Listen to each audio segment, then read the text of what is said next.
país y las propuestas de los candidatos para solventarlos. Así es, y muchas personas se preguntarán, bueno, ¿de dónde salieron las preguntas que hoy vamos a hacer? Bueno, son producto del análisis de muchos expertos que usaron como fundamento, desde el punto de vista de los datos, el informe del Estado de la Nación. Le recordamos que vamos a hacer una pregunta que van a responder cada uno de los candidatos y que el orden que vamos a ir llevando siempre va a ser el orden que tiene la papeleta, por lo que en este caso, inicialmente, corresponde a don Héctor Monestel. La primera pregunta dice: en Costa Rica, 1 de cada 3 hogares vive en pobreza, es decir, más de 280,000 familias pobres, lo que equivale a 1.100.000 personas pobres, más de 30 veces el Estadio Nacional lleno. ¿Qué políticas y acciones concretas establecerá usted para reducir la pobreza? ¿Y a cuántas familias y a cuántas personas sacará del estado de pobreza en que están hoy? Inicia don Héctor Monestel, cada uno de ustedes tiene 1 minuto para responder. Y tal vez lo primero que hay que decir es que es demagógico venir aquí a decir que se va a resolver el problema de la pobreza en este país si antes no se resuelven los problemas medulares, déficit fiscal, gobierno central y las causas que provocan ese déficit fiscal: el endeudamiento externo, la sujeción a los tratados de libre comercio y, por supuesto, la ausencia de un gravamen fiscal al gran capital. Entonces, venir aquí y decir que en 4 años se van a resolver los índices de pobreza que efectivamente describe el Estado de la Nación sería no solo demagógico, sino que sería una gran mentira, una mentira más para los trabajadores y para el pueblo de Costa Rica. Desde el Partido de los Trabajadores proponemos entonces, en primer lugar, entrarle a la raíz de la crisis, que tiene que ver precisamente entonces con la solución del déficit fiscal. Proponemos no pago de los intereses de la deuda externa, proponemos la derogatoria de los tratados de libre comercio y proponemos una reforma fiscal que grave al gran capital. Es el turno de don José Miguel Corrales. Don José Miguel tiene 1 minuto para responder. Primero que nada, muy buenas noches a todas y todos. Felicitación al tribunal por celebrar este primer acto de gran trascendencia para nuestra democracia. A nosotros nos parece que lo primero que tenemos que hacer es obligar a los patronos a pagar el salario mínimo. Si nosotros pagamos el salario mínimo, disminuiríamos por lo menos en 5 la pobreza que se está refiriendo el estudio en referencia. Segundo, fomentaríamos profundamente la industria de la construcción. Cuando los Estados Unidos entran en la gran crisis de los 30, la industria de la construcción es lo que salva a ese país de las hambrunas. Lo propio ocurre con Alemania cuando es destrozada después de la Segunda Guerra Mundial y Japón. La industria de la construcción es la que rehabilita enormemente las economías y con esto evidentemente estamos luchando contra la pobreza. Evidentemente, después de este tipo de cosas y medidas urgentes que se debe de tomar, habría que pensar en una reforma tributaria, pero que paguen efectivamente las personas conforme a las posibilidades. Todos tenemos que pagar impuestos, sin excepción, pero el que más tiene debe pagar más, el que menos tiene debe pagar menos. Muchas gracias, don José Miguel. Don Luis Guillermo Solís. Buenas noches a todas y todos. El tema de la pobreza viene acompañado también en los últimos 8 años por un aumento desmedido e inadmisible de los niveles de desigualdad en Costa Rica. Esto también debe ser anotado. 347,000 personas en este país viven en la pobreza extrema, en condiciones que no son admisibles en un país que se dice una democracia madura. El Partido Acción Ciudadana considera prioritario atender a esas 347,000 personas, sacarlas del estado de pobreza extrema, utilizando los recursos con los que ya cuenta el Estado costarricense, dispersos en más de 20 programas a lo largo de todo el Estado nacional. Desde ese punto de vista, acometeríamos como prioridad el ordenamiento, armonización de estos programas, utilizando para ello un registro de beneficiarios único que ya está en marcha y permitiríamos de esa manera una utilización mejor de todos estos recursos. Y después, resolver el problema de la pobreza no se puede lograr sin más trabajo, sin más empleo. Para ello, dinamizaremos la pequeña y mediana empresa y ello debe hacerse como prioridad utilizando la banca de desarrollo. Le toca el turno a don Carlos Avendaño. Muy buenas noches. Restauración Nacional cree y ha planteado en este tema de la pobreza que no solamente debe de fortalecerse la asistencia social, pero no cayendo el Estado en un paternalismo, sino en un Estado solidario con los que menos tienen, con los que más necesitan. Este es un aspecto, la pobreza, que pasa por muchas aristas, entre ellas las posibilidades de empleo. Por ejemplo, el fortalecimiento a las MIPYMES, las microempresas, las pequeñas empresas, las empresas medianas, que representan el 90% del parque industrial de desarrollo de nuestro país, y creando mayor oportunidad de trabajo, teniendo y potenciando a estas empresas, podemos crear mayores posibilidades de trabajo y mayores posibilidades para que las personas salgan de la pobreza. Muchas gracias, don Carlos Avendaño. Continúa don Otto Guevara. Desde principios de los 90 se mantiene la pobreza en más o menos el 20-21% de la población nacional. Y eso es una gran cantidad de costarricenses que, a pesar de que el Estado invierte 600.000 millones todos los años en programas para erradicar la pobreza, se mantienen esos niveles. Lo que pasa es que no se ha hecho lo que hay que hacer.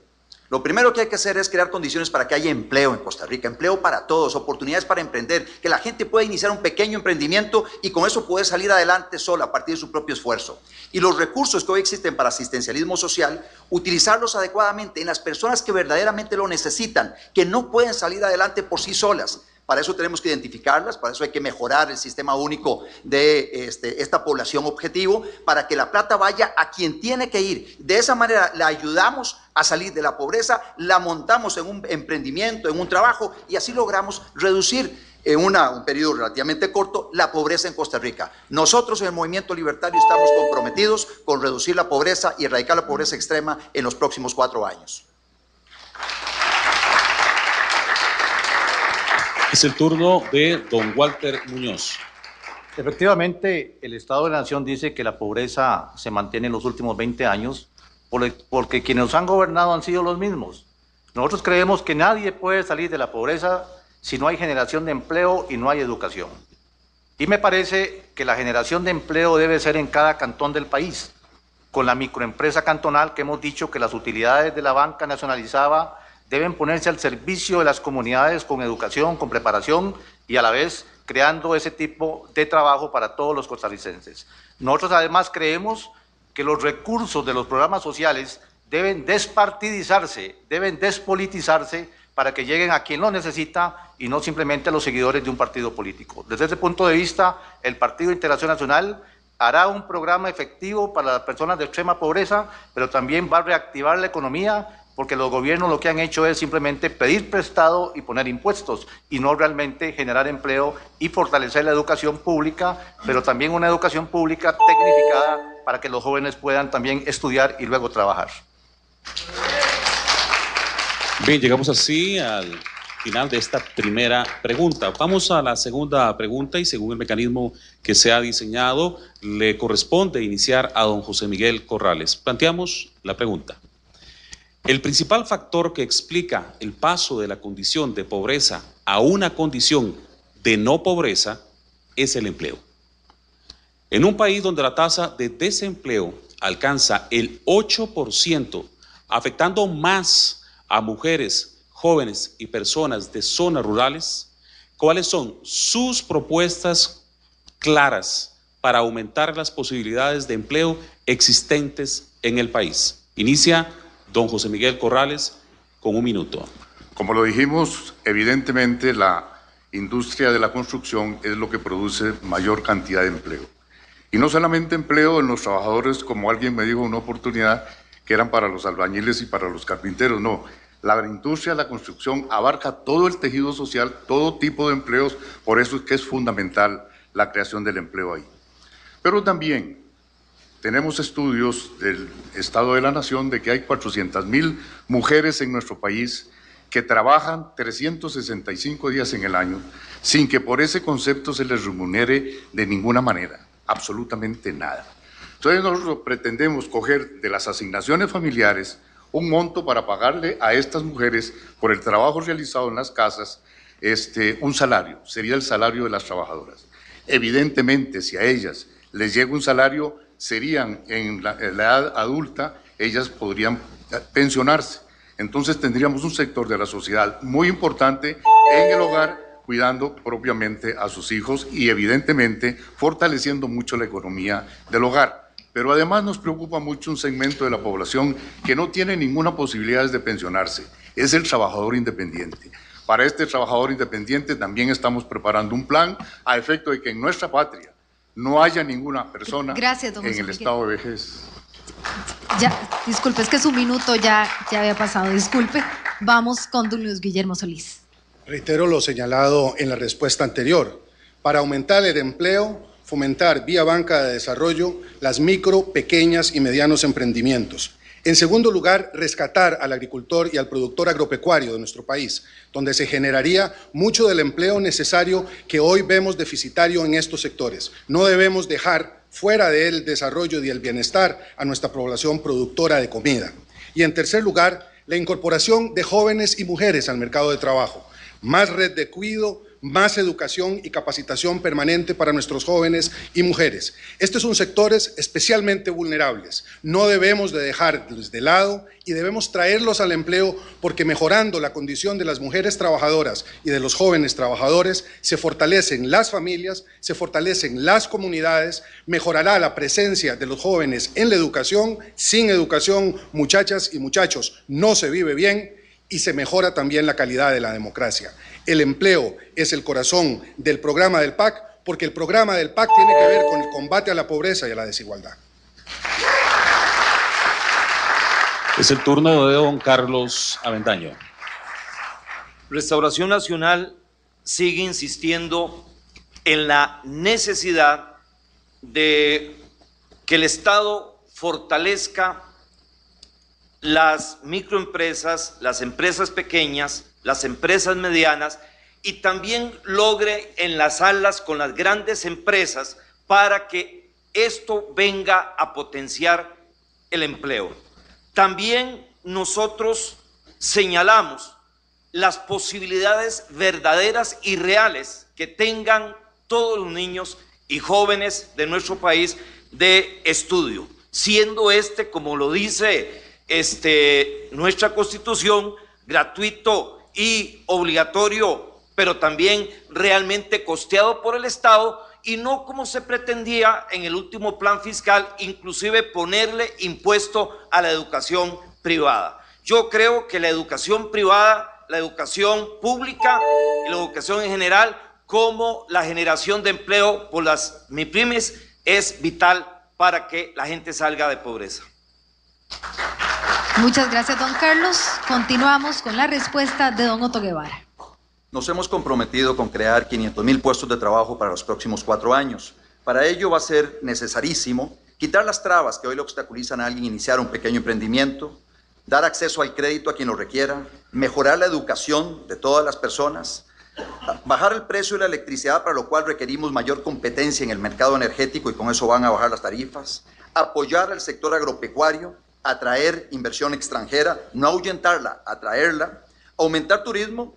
Más o menos 1 millón de turistas más para los próximos 4 años nos permitirá generar una gran cantidad de puestos de trabajo en esa actividad.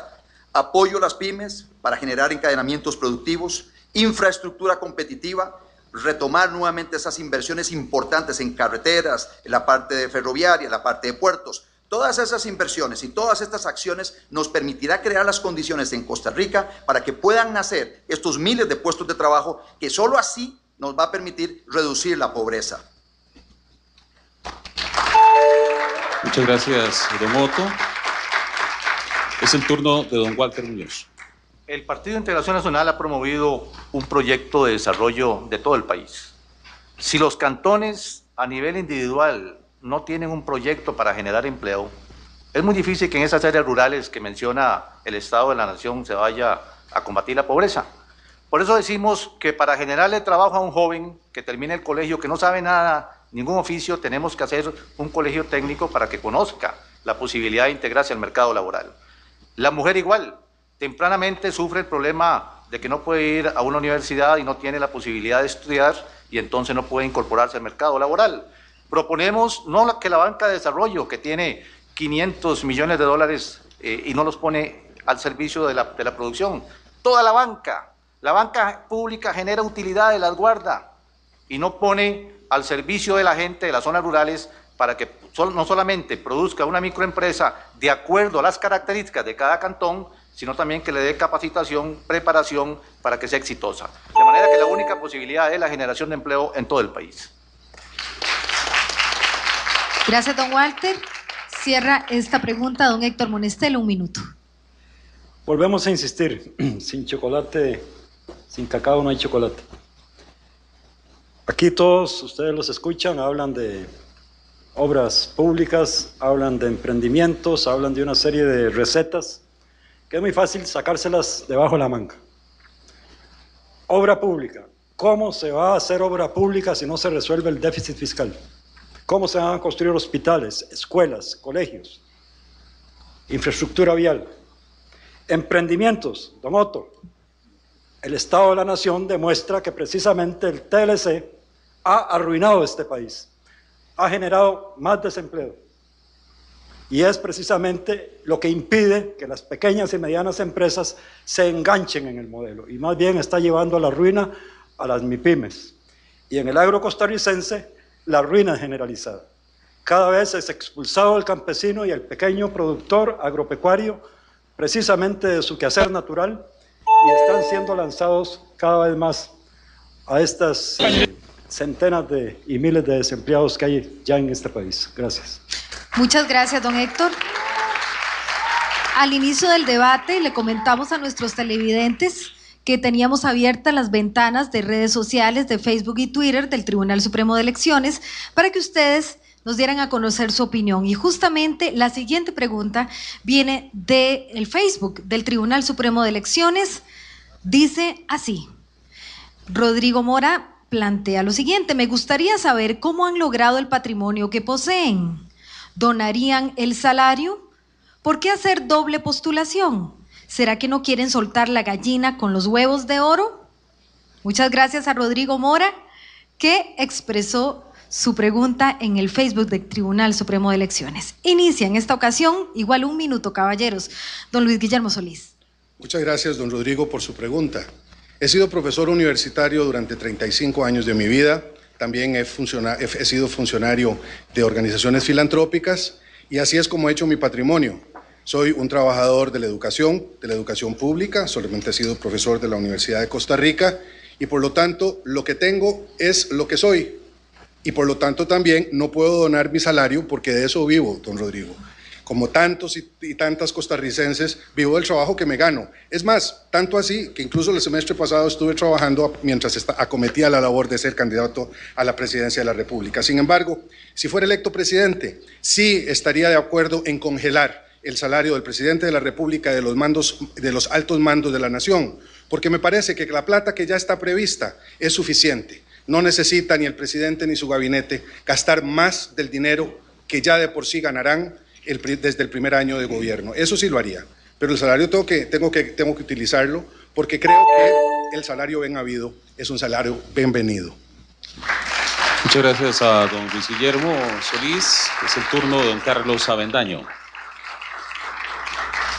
Sí, bueno, siempre he sido en toda mi vida un trabajador. He tenido la oportunidad, y para mí esto es una satisfacción personal, de tener 35 años de servicio en el Ministerio Pastoral, donde hemos creado y también hemos impulsado diferentes organizaciones de bien social y también educativas, como Conservatorio Vida. Pero también hemos entrado en la función pública porque creemos que como costarricenses todos debemos aportarle a nuestro país a nuestra patria. Ya solo el servicio que estamos dando en esta gesta electoral es un servicio que uno tiene que poner dinero para viajar, dinero para comer, dinero para recorrer el país, y creo que todos deberíamos de aportar a nuestra nación también. Gracias, don Carlos. Escuchemos ahora la respuesta de don Otto Guevara. Soy hijo de un médico de la Caja Costarricense del Seguro Social, se pensionó siendo médico de la Caja. Él heredó un pedacito de tierra allá en Punta Arenas y con el trabajo los fines de semana, junto con el apoyo de mamá, hicieron hace 55 años Cabina San Isidro. Muchos costarricenses se han ido a vacacionar allá a Cabina San Isidro.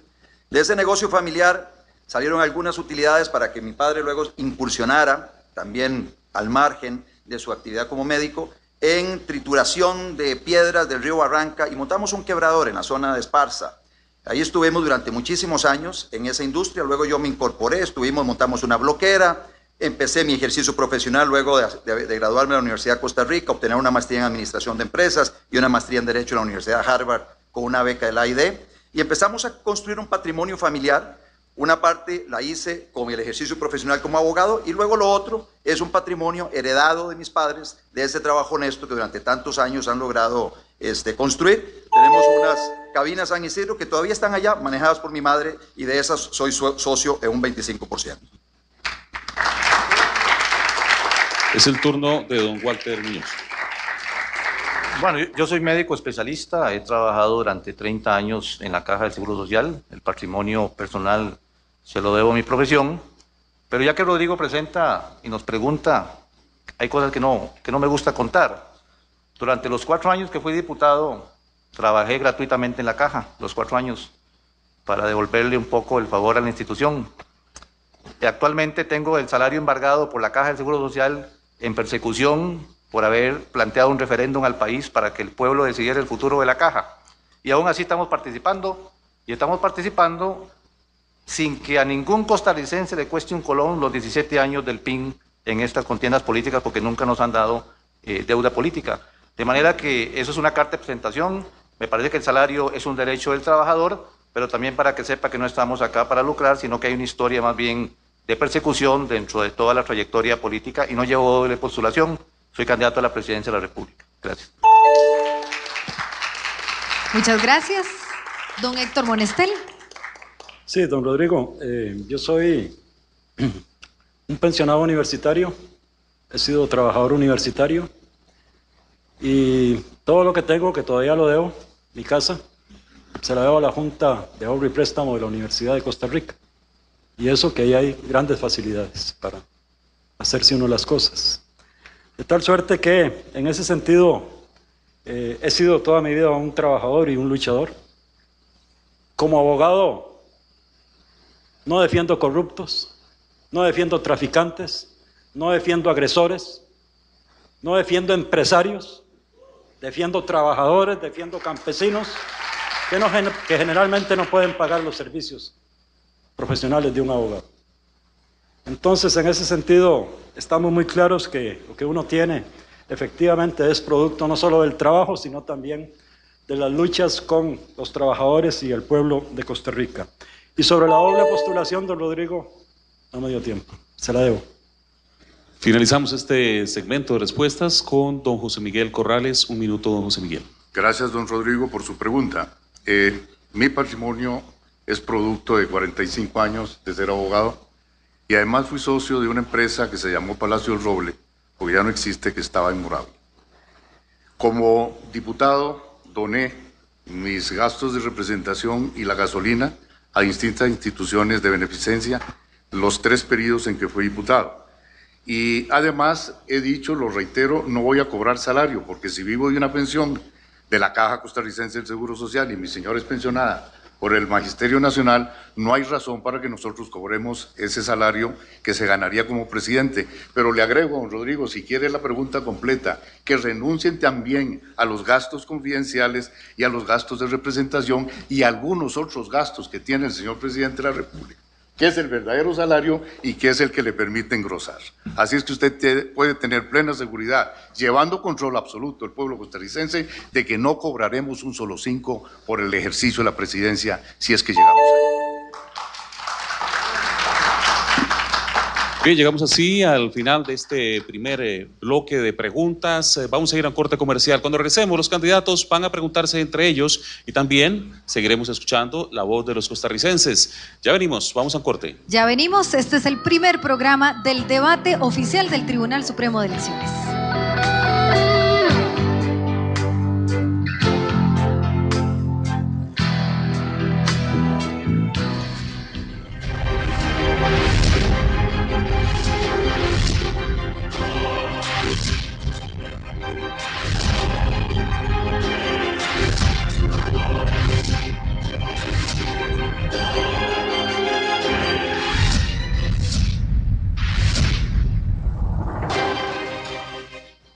Radio Nacional de Costa Rica, ahora también en su iPhone, iPod Touch y iPad.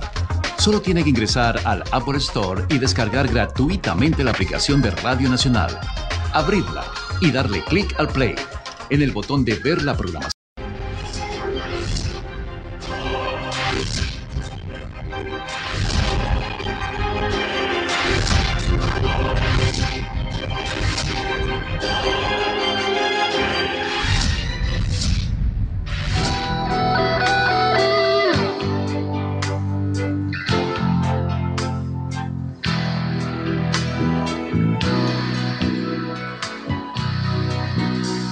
Estamos de vuelta en el auditorio Francisco Sáenz Mesa del Tribunal Supremo de Elecciones, donde llevamos a cabo el primer programa del debate oficial del Tribunal Supremo de Elecciones.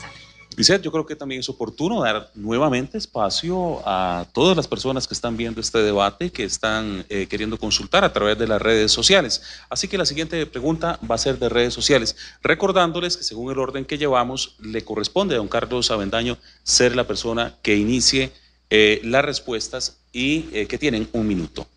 Don Joao Antonioni Loaiziga Guzmán pregunta lo siguiente: ¿podría referirse con total claridad cuál es su postura respecto del proyecto de ley del salario único que afectaría eventualmente a todos los funcionarios públicos? Inicia don Carlos Avendaño. Muchas gracias. Yo creo que esa pregunta es una pregunta muy importante porque una de las situaciones lamentables que tenemos, no solamente en salarios, sino que repercute en grandes pensiones, es precisamente esa desigualdad que hay en los diferentes regímenes, en las diferentes instituciones, salarios exorbitantes y por otro lado trabajadores que trabajan la misma cantidad de horas y prestan un servicio importante teniendo una remuneración sumamente poca. Yo señalo el hecho también de las pensiones, la repercusión que esto tiene en el régimen de pensiones, pensiones exorbitantes, pensiones que ya están haciendo un hueco a los regímenes de pensión y también que crea una desigualdad que no puede ser de ninguna forma. Gracias, don Carlos. Escuchamos ahora a don Otto Guevara. Una de las formas de atacar el desequilibrio en las finanzas públicas, que es muy importante, es del lado del gasto. Para eso nosotros nos hemos comprometido a ponerle un techo al crecimiento de la planilla del Estado. Todo gobierno central, instituciones autónomas, etcétera, en nuestra administración no crecerán de donde están. Por otro lado, estamos totalmente convencidos que hay que eliminar cláusulas abusivas que existen en varias convenciones colectivas. Instruiremos a la Procuraduría General de la República para que accione en esa dirección. Y luego sí, es importante que hagamos un cambio en las reglas del juego de la remuneración a los empleados públicos. La ley de empleo público, donde se paga un salario único por categoría, es algo que debe aprobarse en la Asamblea Legislativa para los nuevos funcionarios públicos, no para los que están hoy en la función pública. Los que están hoy en la función pública se rigen por las reglas que actualmente tienen. Cualquier persona que entre nueva, sustituyendo a una persona que se pensiona, porque nosotros no vamos a contratar mucha gente en el sector público, los nuevos se van a regir bajo la nueva ley de empleo público con un salario único por categoría. Gracias, don Otto. Es el turno de don Walter Muñoz. Nosotros estaríamos de acuerdo con un salario único, pero un salario justo. En Costa Rica no solamente es importante cuánto se gana, sino cuánto se gasta. Y para eso tenemos que tener políticas muy efectivas en el tema del costo de la vida. Además, nos parece que en ese salario único tiene que estar contemplado una serie de regulaciones de la canasta básica, proyectos que regulen el precio de los medicamentos, o sea, que el salario alcance realmente y que tengamos la posibilidad no solamente de brindarle un salario, sino brindarle la condición para que con ese salario compre más y mejores necesidades para tener una mejor calidad de vida. Pero además creemos en una pensión única. Nosotros hablamos del Ministerio de Trabajo y Pensiones, como en otros países de Europa, donde podamos tener una sola pensión y no tengamos el problema de que algunas personas tienen pensiones realmente de hambre y otros tienen pensiones de lujo. Vamos a regular todas las pensiones, vamos a hacer una pensión única, un sistema nacional de pensiones y también vamos a favorecer para que la pensión y el salario le alcancen para mejorar la calidad de vida. Gracias, don Walter. A continuación escuchamos a don Héctor Monestiel. Sí, por supuesto, desde el Partido de los Trabajadores estamos rotundamente en contra del proyecto de ley de empleo público y en consecuencia de la imposición del salario único, que no es otra cosa que una manera falaz y eufemística de socializar la miseria de los trabajadores públicos de este país. Se atacan las convenciones colectivas, se atacan las conquistas logradas por los trabajadores en años y años de lucha. Y lo hemos dicho y volvemos a insistir, atacando el salario, haciéndole pagar la crisis a los trabajadores, no se va a resolver el problema. Más bien aquí lo que debería preocuparse es de mantener los salarios efectivamente crecientes y además socializarlos a la empresa privada, donde los salarios son de hambre. Los trabajadores en la empresa privada se están prácticamente liquidados a nivel salarial, incluso por debajo de los salarios mínimos. Más bien lo que hay que hacer aquí es una equiparación, no hacia abajo como pretenden los neoliberales, sino hacia arriba, aumentando los salarios de todos los trabajadores costarricenses. Es el turno de don José Miguel. El principio filosófico en materia salarial es sencillísimo.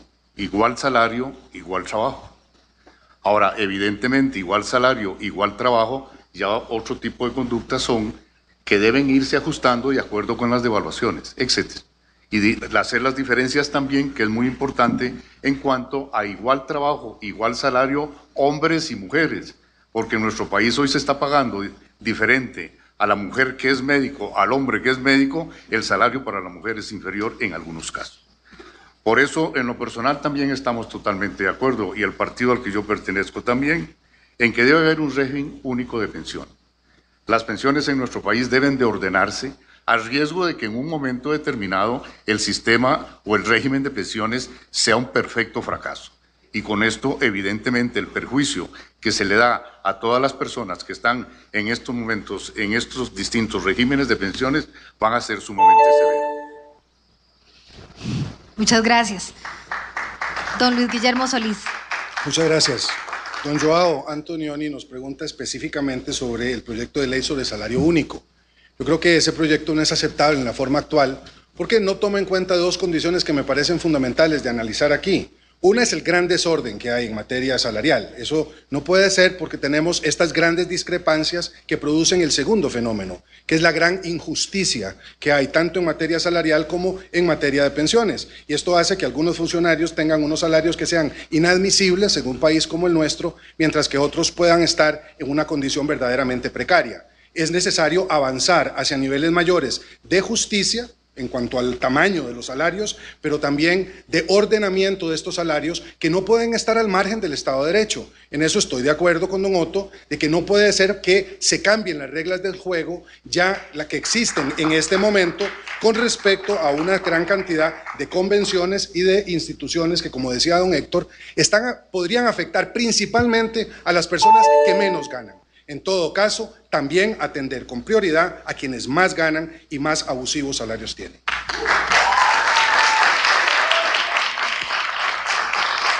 Lisette y amigos, llegamos al segmento en donde los candidatos se van a empezar a preguntar entre ellos. Mantenemos la mecánica, como veníamos desarrollándola, de a quién le corresponde ir dando la respuesta. Pero, previo a este debate, se hizo una rifa para saber cuál candidato le preguntaba a cuál. Entonces, manteniendo la mecánica, don Otto es el primero en responder y le corresponde la pregunta a... Ya casi decimos, cada candidato, para recordarles, tienen 30 segundos para hacer la pregunta. Quien responde tiene 1 minuto y el que hizo la pregunta vuelve a tener 1 minuto de réplica. Claros. Don Otto Guevara responde y le corresponde preguntarle don José Miguel Corrales. Gracias. Don Otto, Dígame, en el supuesto caso de que usted sea presidente de la República, sí, señor, ¿qué haría con el Consejo Nacional de Producción y la Fábrica Nacional de Licor? he dicho en relación con la Fábrica Nacional de Licores que es inmoral que el Estado produzca guaro cuando tiene campañas por otro lado para combatir las adicciones, y no las adicciones tienen que ver con la adicción al alcohol. El Estado no tiene por qué producir guaro, y lo que he propuesto es que la Fábrica Nacional de Licores se le traspase a las cooperativas agrícolas. Hay muchas cooperativas que podrían gestionar esa industria de una mejor manera, abriendo el monopolio, por supuesto, para que luego los productores de caña puedan también montar darle mayor valor a sus producciones, puedan ellos producir sus propios destilados y de esa manera generar más riqueza, especialmente en la zona de Guanacaste, y generar los empleos que Costa Rica necesita. En relación con el CNP así como está necesita reestructurarse totalmente, así como está no funciona. Y volver al CNP de las pulperías, de los estancos, o el CNP comprando caro para vender barato, eso es empobrecer a todos los costarricenses, porque eso alguien tiene que pagarlo de alguna manera. Entonces, ese viejo rol del CNP, bajo nuestra administración, no lo va a tener. Como bien lo hemos dicho, tiene derecho a réplica don José Miguel Corrales. Debemos de entender, don Otto, entonces, que los trabajadores agrícolas de nuestro país, en el caso del gobierno suyo, con el Consejo Nacional de Producción no pueden contar absolutamente para nada, pero con algo todavía un poquito más grave. El alcohol que recibe la Caja Costarricense del Seguro Social lo elabora al costo la Fábrica Nacional de Licores. Si usted elimina la Fábrica Nacional de Licores, ¿quién va a venderle alcohol al costo a la Caja Costarricense del Seguro Social? Entonces también debemos de entender que en el gobierno suyo posiblemente la Caja va a entrar en nueva crisis para que la gente que ve en la salud una mercancía siga haciendo negocio. Don Otto, muy serio lo que usted acaba de decir. Gracias. A continuación responde don Walter Muñoz. Y quien pregunta es don Héctor Monestel. Sí, gracias. Bueno, yo le decía con toda franqueza a don Walter que me hubiera gustado preguntarle a otros, pero bueno, ya que coincidimos en esto, don Walter, hay un foco de corrupción en este país que genera la crisis política, la crisis moral y la falta de democracia, que es el adelanto de la deuda política, en donde los partidos, efectivamente que no somos de los VIP, en estas elecciones estamos siendo marginados. No tenemos acceso a los medios de comunicación, hay una franca desventaja entre los partidos como el de los trabajadores, que no tiene recursos precisamente para hacer llegar sus planteamientos programáticos. Estaría, por supuesto, usted, don Walter y el PIN, anuentes a revertir esta situación de franca antidemocracia y de foco de corrupción, porque con los recursos de la deuda hay negocios de los medios de comunicación y hay negocios de los bancos y de la banca privada. ¿Estaría usted de acuerdo? Muchas gracias, don Héctor. Para empezar, quiero decirle que para nosotros hoy empieza la campaña electoral en Costa Rica. Ya se quita del mito que hay 5 candidatos y se le pone al país a decir la verdad que hay 13 candidatos inscritos. Eso es democracia y eso es un punto de partida. Yo dije en la última campaña que el fraude está en el financiamiento, porque los partidos políticos, antes de empezar la campaña, se hace una encuesta para ver quiénes les dan financiamiento, y el Tribunal Supremo de Elecciones deja avanzar la campaña poniendo todos los obstáculos para brindarle financiamiento. Entonces, lógicamente, los últimos diputados que llegaron a la Asamblea Legislativa, todos los partidos tenían deuda política, y actualmente las personas que van a los debates propiciados por los medios de comunicación privados, porque son clientes de esos medios y les dan dinero del financiamiento. Entonces, obviamente, no solamente hicimos un recurso en el año 2001, donde este tribunal aceptó que todos los candidatos deben participar por igual para que los costarricenses sepan cómo piensan, sino que ahora vamos a retomar y vamos a presentar otro recurso en conjunto con los candidatos. Don Héctor Monestel tiene 1 minuto para la réplica. No, muy breve. Yo creo que en este sentido, ese es un aspecto, lo que nosotros llamamos un eje democrático. Los partidos que no tenemos acceso a la deuda política por las razones consabidas, tenemos que hacer algo, y yo emplazo al Tribunal Supremo de Elecciones y emplazo a la Asamblea Legislativa y a los diputados, porque desde el bipartidismo y los partidos tradicionales se niegan a hacer las reformas electorales para democratizar las elecciones en este país. De tal suerte que vamos a participar conjuntamente con el PIN, con el Partido Nueva Generación, y el día de mañana vamos a estar metiendo también con Patria Nueva, y vamos a estar metiendo un recurso de amparo precisamente para evitar este atropello a la democracia, especialmente en perjuicio de los partidos llamados pequeños o marginales. Continúa ahora respondiendo don Héctor Monestel, y quien le pregunta es don Otto Guevara. Don José Miguel, luego le voy a hacer llegar la información, pero lo que usted dijo en relación con el alcohol y la caja no es correcto. Me paso ahora al señor Monestel. Don Héctor, don José María Villalta ha dicho que es ateo, que no cree en Dios. José María Villalta también ha mencionado que está a favor del aborto en cualquier circunstancia, y ha dicho que está a favor del matrimonio homosexual.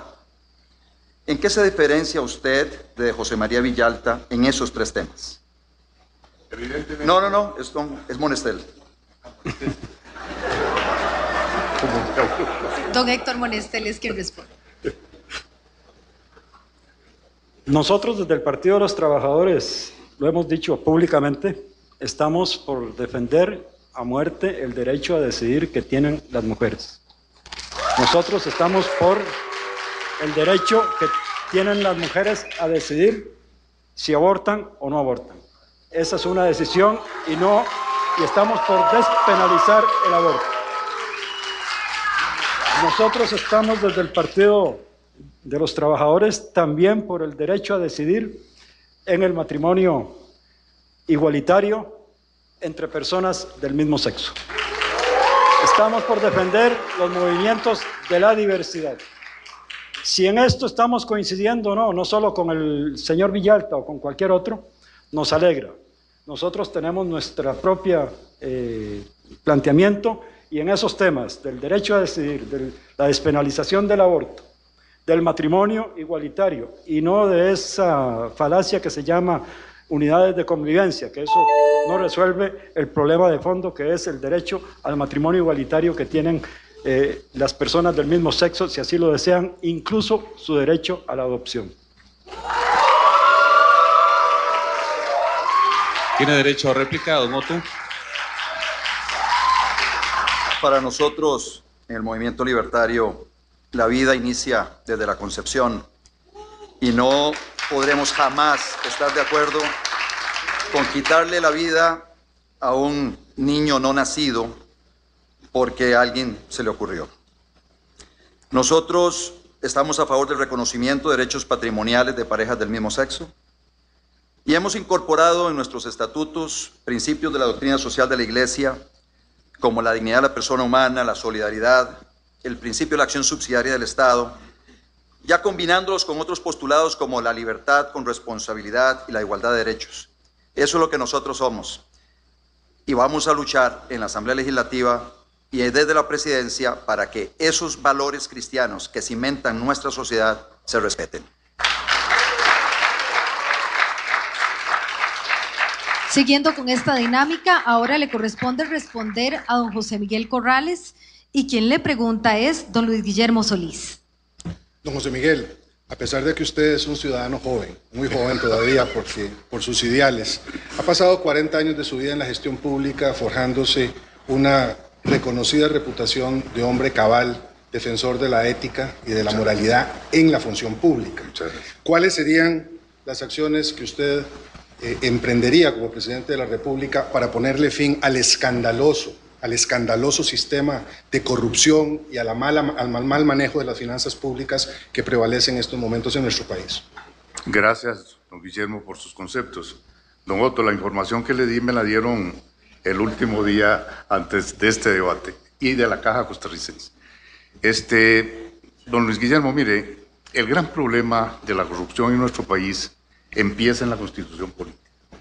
Garantías constitucionales que le dicen a usted que en materia penal una persona, si quiere miente, si quiere declara o no declara, es lo que ustedes han visto ante un juicio que hubo en el pasado donde un expresidente decía, no sé, no me acuerdo, no me acuerdo, no sé. De tal forma de que si nosotros tenemos que empezar por reformar este tipo de garantías que están en nuestra Constitución, las cosas van a cambiar. Segundo, tenemos el problema del Ministerio Público. Hubo un fiscal que se amarró los pantalones, mandó 2 expresidentes a la cárcel y un sacerdote, el otro expresidente salió huyendo. Cuando había que requerir la traída de este expresidente, resulta que se le venció el plazo y ya no hubo manera de que este empleado, funcionario, pudiera continuar desempeñándose. Lo mandaron para Guatemala. Y de aquí en adelante el Ministerio Público está en un profundo silencio. ¿Cuántas personas? Muchas gracias, don José Miguel.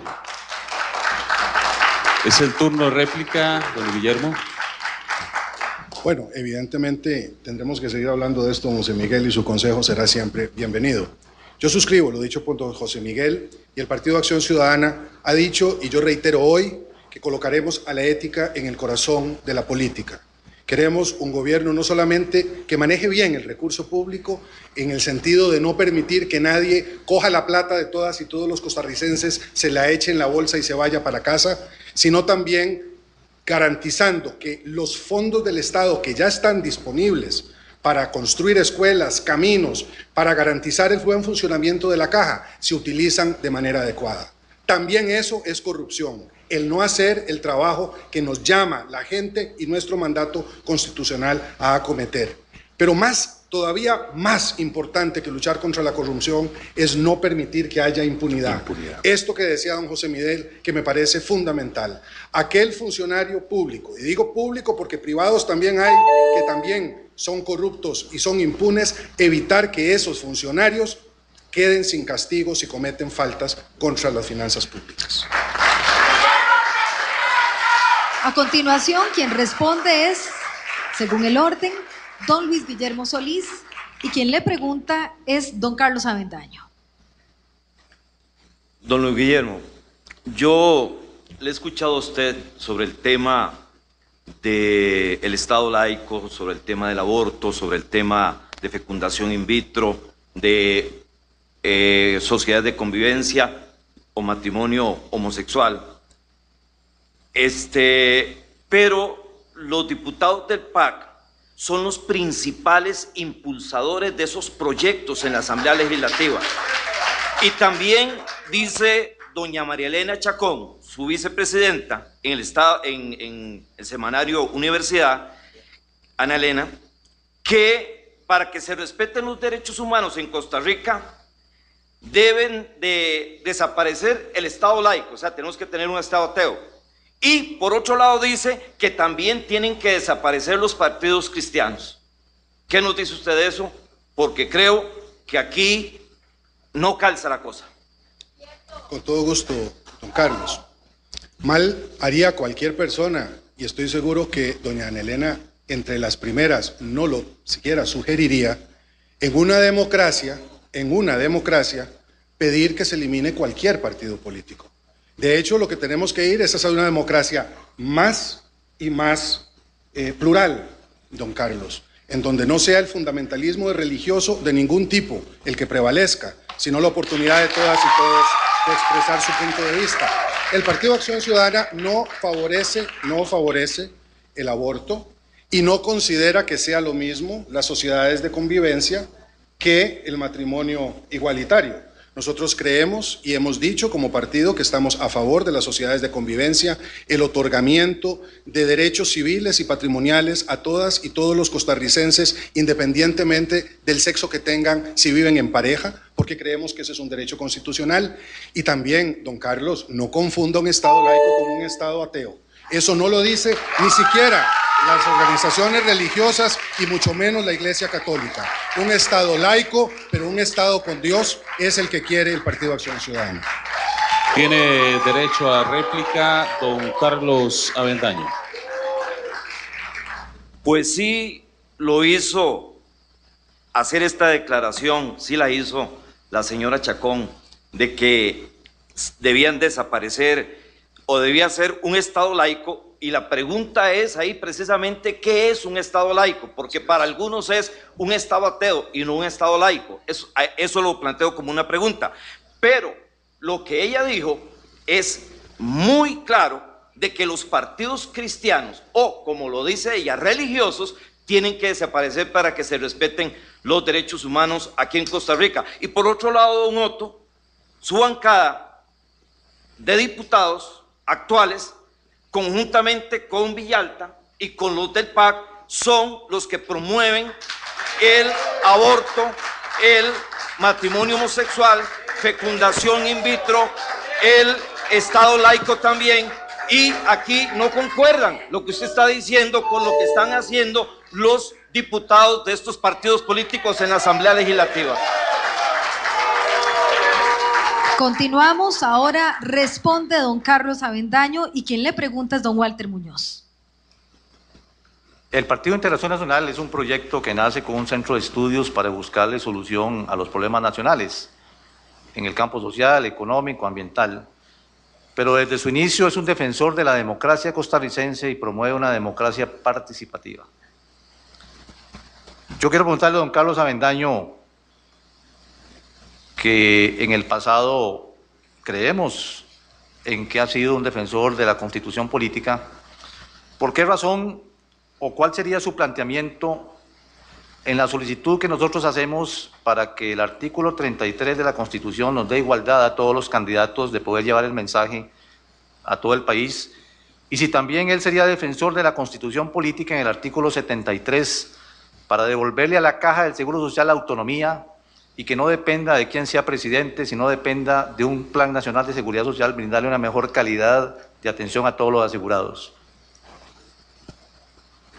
Sí, yo creo que una de las cosas que ha quedado claro aquí es que hay en las elecciones partidos, alguien dijo VIP, partidos políticos que aún los medios de comunicación, por los recursos que tienen, le dan un primer lugar, no solamente basado en la posibilidad de hacer las encuestas, sino que también en un manejo manipulado de preferencias a veces de medios y no precisamente de electores. Nosotros estamos sufriendo eso mismo, como no tenemos recursos económicos, como no podemos pagar publicidad, como no podemos salir en los medios de comunicación, entonces ahí estamos marginados. En relación a la Caja del Seguro Social, definitivamente eso es uno de los temas que yo creo vitales e importantes tocar aquí de cara al pueblo. La Caja, hemos dicho, hace mucho tiempo está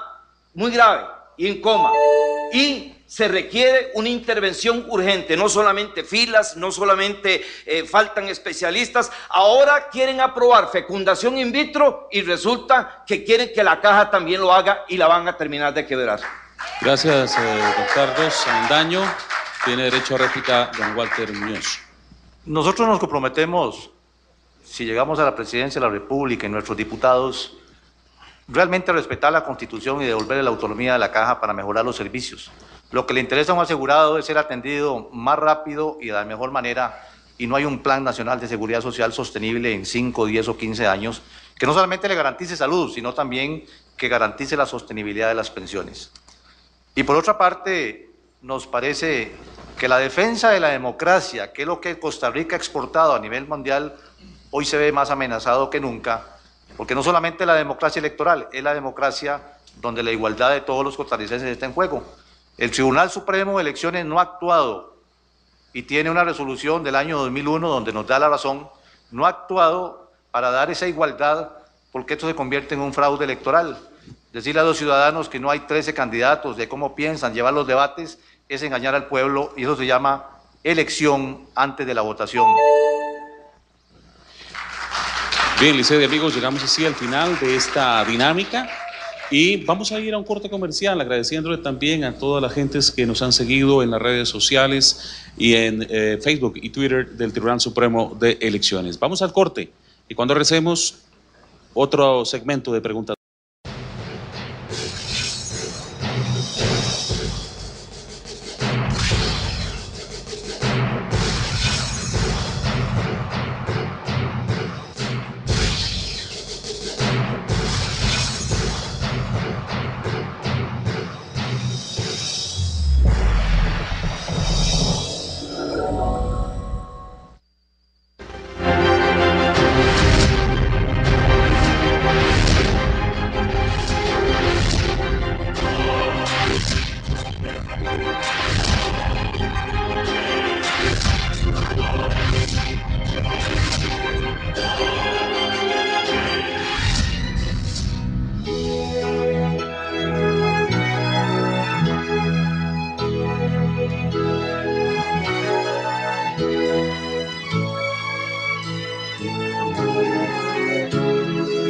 Continuamos desde el auditorio del Tribunal Supremo de Elecciones con esta primera parte del debate con los candidatos a la presidencia de la República. Como les dijimos al inicio del programa, inicialmente, ya hace varios meses, se había establecido que el primer debate sería entre los primeros 6 candidatos. Así que el grupo, exactamente, de la papeleta. El grupo restante estará el día de mañana y queremos invitarlos igual a las 8 de la noche por Canal 13, por Radio Nacional y los que nos vengan a nivel internacional por sinar.go.cr. Lisset, y continuamos con preguntas. Así es, vamos con la siguiente pregunta. Cada uno igualmente tiene 1 minuto para responder. Seguimos en el orden de la papeleta y le corresponde iniciar a don Walter Muñoz con la respuesta. La pregunta dice así. Los últimos años han dejado en claro la dificultad que existe para lograr acuerdos y que nadie podrá gobernar sin alianzas. ¿Cómo hará usted para convencer a los demás partidos para que su proyecto político sea realizable y le den su apoyo? Inicia don Walter. Bueno, primero que todo, para gobernar Costa Rica se necesita impulsar un proyecto de interés nacional, de interés de la mayoría de los costarricenses, donde realmente se refleje que el gobierno de turno está muy claro hacia dónde llevar a Costa Rica. Hemos dicho que para poder gobernar se necesita diálogo, tolerancia, pero también un poder de convencimiento donde los actores del orden político todos participen dando las buenas ideas. Para eso nosotros hemos sido una agrupación caracterizada por esas características importantes, porque hemos tendido siempre puentes para que todos los partidos puedan participar dando las mejores ideas. Desde ese punto de vista creo que no tendríamos problema y además si podemos plantear soluciones a los problemas que sean soluciones viables, creo que las demás agrupaciones vendrían a apoyar, porque eso viene a favorecer los 4 años en que se pueda administrar a Costa Rica de una mejor manera. Es el turno de don Héctor Monistel. Nosotros somos un partido de trabajadores. Si logramos encontrar partidos que estén por derogar los tratados de libre comercio, por desconocer la deuda externa, por ponerle impuestos al gran capital, por hacer una reforma agraria que efectivamente le devuelva la tierra y la producción nacional al agro costarricense, por defender el derecho y las garantías sindicales a los trabajadores en la empresa privada y una serie de planteamientos. Si encontramos quienes hagan causa común con el Partido de los Trabajadores, pues haríamos alianza con esto. Lo que hay que decirle aquí a los trabajadores y al pueblo de Costa Rica es que ningún partido, ningún candidato de la oligarquía, de los que se están ofreciendo hoy, va a estar nunca de acuerdo con estas cosas. De tal suerte que para el Partido de los Trabajadores la alianza va a ser directamente con los sectores obreros, populares, campesinos y sociales. Ninguna alianza con ningún partido del empresariado costarricense. Eso estamos muy claros. Gracias, don Héctor. Continúa en su respuesta don José Miguel Corrales. La primera vez que yo participé en política fue en 1974 y el partido al que yo pertenecí en ese momento tenía frente a sí a 9 partidos de oposición. Y el presidente de la República, en aquel momento, 74-78, don Daniel Oduber, sacó las leyes en el Parlamento de 38 votos que quiso. No sacó más porque no quiso. ¿Qué les demuestra eso? Que el problema de las alianzas y los acuerdos que no se dan en nuestra patria desde hace mucho tiempo es un problema de liderazgo. Si el presidente de la República, aquel entonces, era prácticamente el jefe de fracción, estaba permanentemente en conexión con la Asamblea Legislativa para llegar a acuerdos, evidentemente sus acuerdos se dieron. Pero hoy hay un elemento más que se tiene que tomar en cuenta. Nuestra Constitución política dice que además de representativa, la democracia costarricense es participativa. Hoy hay una gran organización en nuestro país que ningún gobernante puede ignorar a la hora de tomar acuerdos. Tiene que tomarse en cuenta al soberano, que en las democracias es el pueblo, a efecto de llegar a los acuerdos necesarios. Muchas gracias, don José Miguel. Es el turno de don Luis Guillermo. Es esencial en democracia respetar el derecho de la mayoría sin socavar lo que las minorías proponen. Y me parece que este es un principio que se presenta en el corazón de la pregunta. Nosotros vivimos en un país cada vez más diverso en lo político y por lo tanto este diálogo que decía el doctor Muñoz que es necesario se ha convertido en un instrumento indispensable, un diálogo de verdad, porque aquí todo el mundo propone diálogos, pero al final de cuentas se satanizan los acuerdos o estos se realizan por debajo de la mesa. Y esto ha hecho que la gente se sienta muy desconfiada sobre los acuerdos políticos. Hay que colocar el acuerdo político a la luz, garantizar que lo que se dice se cumple, pero también que aquello que se busca está enmarcado en esto que se llama el bien común, que es el sello fundamental del trabajo en la República. Pero nada de eso será posible si los partidos políticos representados en la Asamblea Legislativa no escuchan a las comunidades, no escuchan a la sociedad organizada y por eso la acción ciudadana también tiene que ser un componente fundamental de ese diálogo político en democracia. Gracias, don Luis Guillermo Solís. Escuchamos su respuesta, don Carlos Avendaño. Nosotros hemos dicho que la gobernabilidad es una responsabilidad de todos para el bien del país.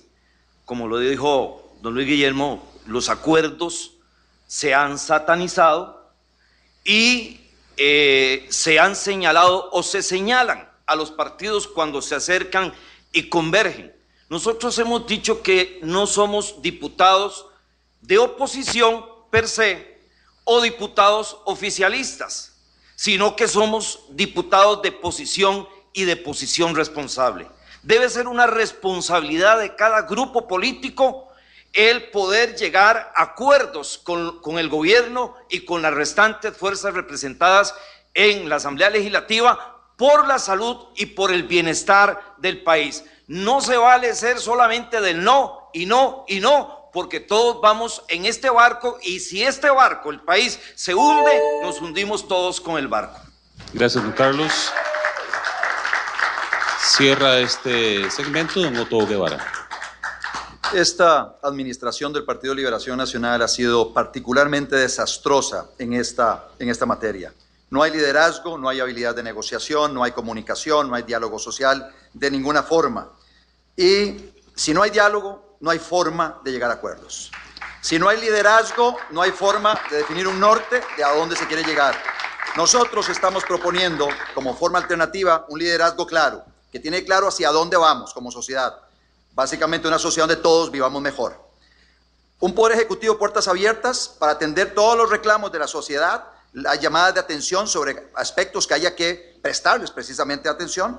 Consejos de Desarrollo Sostenible Nacional, Consejo de Desarrollo Sostenible en los cantones, permanentes, no solo el diálogo de verdad que menciona Luis Guillermo, no, es el diálogo de verdad y permanente. O sea, estas estructuras donde los sectores sociales estén convergiendo, estén compartiendo sus inquietudes, estén señalando lo que está mal, cómo podrían eventualmente resolverse las cosas. Y finalmente, el referéndum para resolver aquellos temas donde no haya acuerdo entre los diferentes actores sociales. No podemos seguir con nadadito de perro, no podemos seguir estancados en la Asamblea Legislativa. Para eso vamos a recurrir al referéndum para que los costarricenses lo definan. Gracias, don Otto, por su respuesta. Bien, y continuando con la mecánica que hemos desarrollado, le toca iniciar esta respuesta a don Héctor Monestel. Vamos a plantear la pregunta. Aproximadamente 650,000 personas forman parte de la lista de espera de la Caja Costarricense del Seguro Social. Ocupando 1 metro de distancia cada una, la primera persona estaría ubicada en la frontera con Nicaragua y la última en Chiriquí, Panamá. ¿Cuáles medidas concretas plantea usted para disminuir la lista de espera de la Caja Costarricense del Seguro Social? Inicia don Héctor Monestel con 1 minuto. Bueno, estas listas de espera que son dramáticas para los trabajadores y el pueblo de Costa Rica, tienen efectivamente una razón de ser en una gestión administrativa pésima, teñida de corrupción muchas veces, etcétera. Pero aquí hay un punto que es medular, porque mientras la Caja no tenga los recursos que necesita para invertir precisamente en infraestructura, no solamente en infraestructura médica, sino que también en infraestructura, nuevos edificios, nuevos EBAIS, y evitar este curso privatizante que más bien le han dado las autoridades de la Caja, como lo vimos en el caso del cierre o el intento o prácticamente ya consumado de 45 EBAIS que estaban administrados por la Universidad de Costa Rica. Entonces aquí, hasta que no se meta en cintura, primero que nada al Estado como patrono que pague lo que le debe a la Caja del Seguro Social, y por supuesto al sector patronal que le roba a los trabajadores sus cotizaciones y no se las da a la Caja del Seguro Social. Hay que meter en cintura entonces gracias, don Héctor. La cotización patronal. Gracias.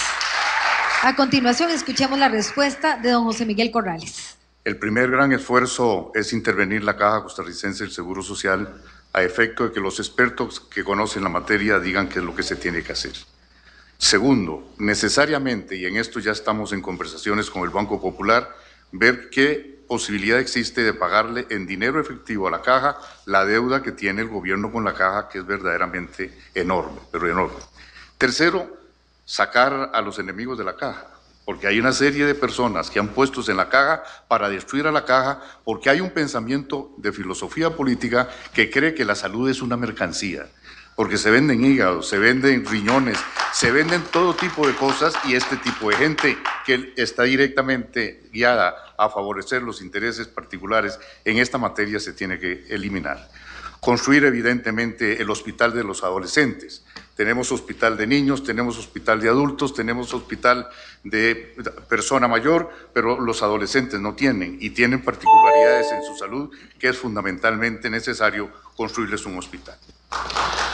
Gracias, don José Miguel. En el uso de la palabra, don Luis Guillermo Solís. Se nos pregunta sobre listas de espera. Primero hay que transparentarlas, saber quiénes son realmente los que están en la lista y en qué orden se encuentran.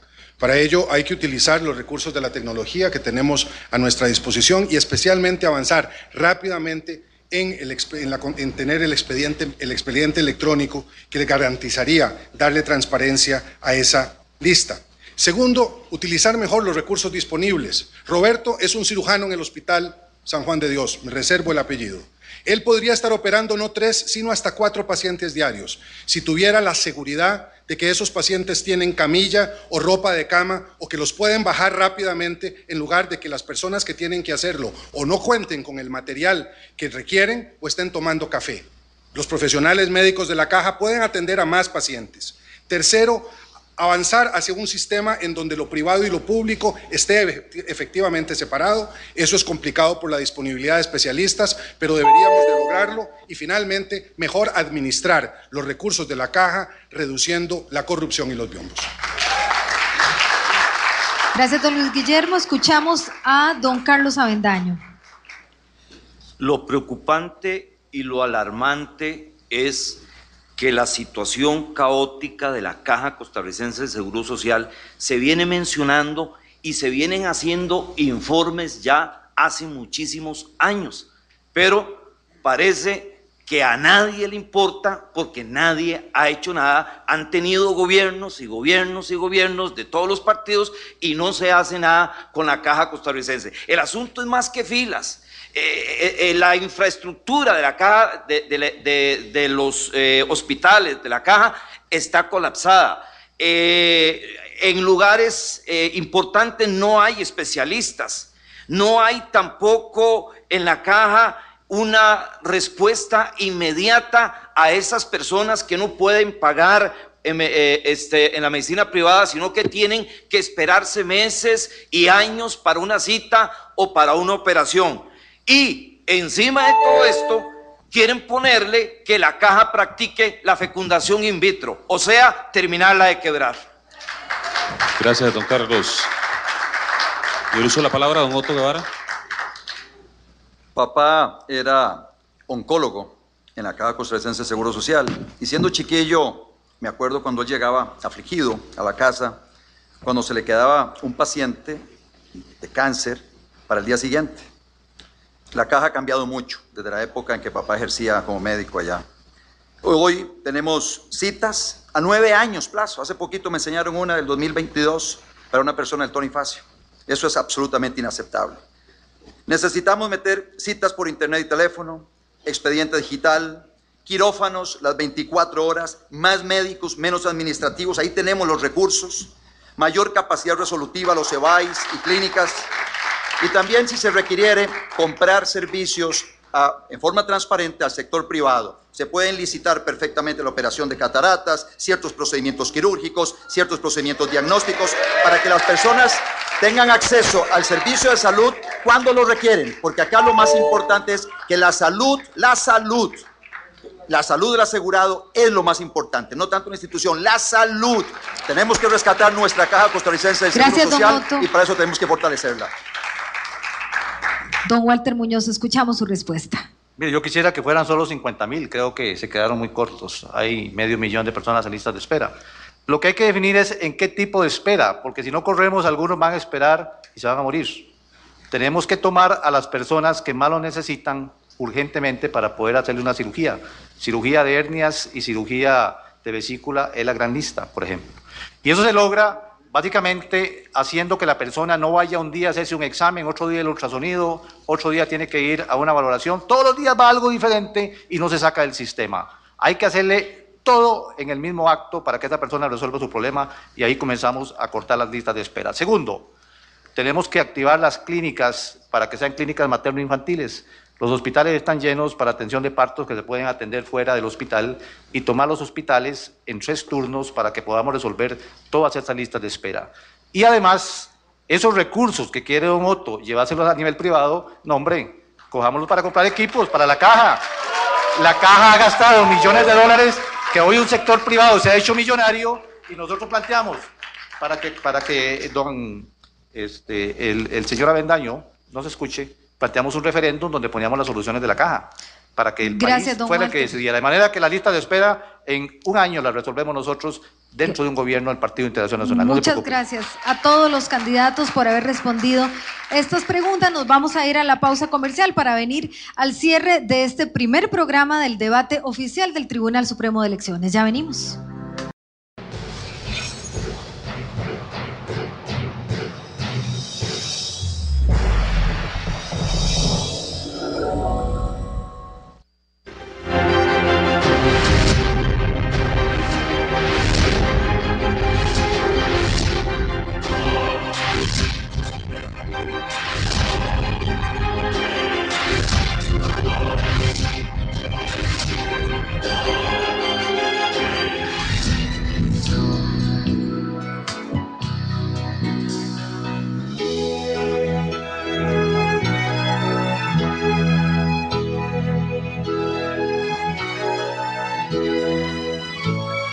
Bien, regresamos al auditorio del Tribunal Supremo de Elecciones, ya para el último segmento, Lisset.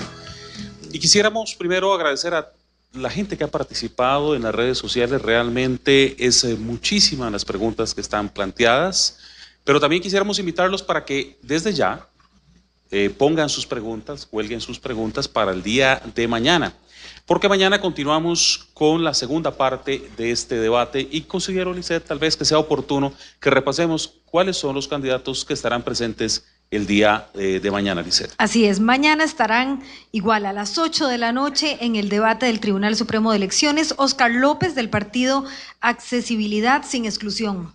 Don José María Villalta del partido Frente Amplio. José Manuel Echandi del partido Avance Nacional. Don Johnny Araya del partido Liberación Nacional. Justo Orozco del partido Renovación Costarricense. Don Rodolfo Pisa del partido Unidad Social Cristiana. Y Sergio Mena del partido Nueva Generación. El Facebook es Tribunal Supremo de Elecciones. Si usted tiene alguna opinión, alguna pregunta para ellos, la puede hacer desde ya para que mañana también se escojan las dos preguntas. Correcto.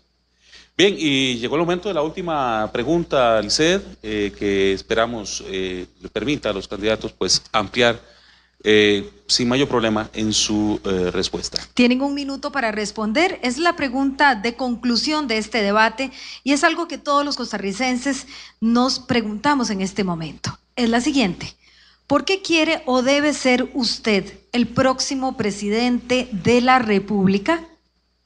Un minuto para responder. Con esto concluiríamos. Inicia don José Miguel Corrales. Hace 40 años fui por primera vez diputado. He tenido en esta vida oportunidad de servirle al país en distintas formas, creando la Sala Constitucional, diputado proponente, creando también el Colegio Universitario de Cartago, donde miles de muchachos ya están graduados. En el campo de la ecología, creando parques nacionales como Tortuguero y Barrahonda. En el campo de los agricultores, ayudándole a los agricultores de mi provincia natal, Cartago, en la zona de Llano Grande, Tierra Blanca, Cot, Cipreses, Paraíso, Virricito, etc. En el campo de la justicia, pensar que a una persona se le podía meter a la cárcel porque debía un dinero, el apremio corporal en materia de las, cuando había fianzas que no cumplía presentando el bien, lo encarcelaba. Creemos que 40 años están en experiencia que le puede producir al pueblo costarricense la confianza necesaria como para que estos años que estamos viviendo tan difíciles en nuestra democracia pueda tener una persona al frente con la suficiente experiencia para conducir al país por los buenos rumbos. Gracias, por eso creo que... ¿Es el turno de Guillermo? Yo quiero ser presidente de Costa Rica porque soy un político no tradicional, no profesional y soy candidato de un partido político que coloca la ética en el corazón de la política y de la gestión pública. Quiero ser presidente de Costa Rica porque con Costa Rica no se juega. Este es un trabajo que estamos acometiendo que requiere la mayor seriedad, la mayor responsabilidad. No podemos llegar a la presidencia y no defraudar a los costarricenses si continuamos con esta gritería que en estos últimos días estamos escuchando entre unos y otros que dicen que Costa Rica va mal y que no puede salir adelante, o de los que nos están proponiendo un salto al vacío. Quiero ser presidente de Costa Rica porque creo que este es un gran país, un país que tiene mucho que dar todavía y un pueblo que no merece estar tan mal como está hoy por la irresponsabilidad o por la ambición de unos pocos. Y quiero ser presidente de Costa Rica porque quiero mirar a mi pueblo a los ojos y decirles que creo en ellos y que sí es posible vivir mejor en democracia. Por eso quiero ser presidente de mi país. Escuchamos su respuesta, don Carlos Avendaño. Don Carlos. Quiero hacerle un llamado a todos los costarricenses de principios y valores cristianos, porque en estas elecciones se juega el destino de nuestro país. Muchos quieren o algunos quieren llevar hacia la izquierda a nuestro país. Quieren no solamente un Estado laico o ateo, que habría que discutir a ver qué es la cosa, sino que también aprobar el aborto, aprobar el matrimonio homosexual, aprobar la fecundación in vitro, leñotear a las empresas, legalizar las drogas. Gente de la izquierda, como Villalta, por ejemplo, que quiere un Estado que repudie todas estas cosas que han sido el cimiento y la base de nuestra democracia. Yo les pido que voten por todos los diputados de todas las provincias de Restauración Nacional.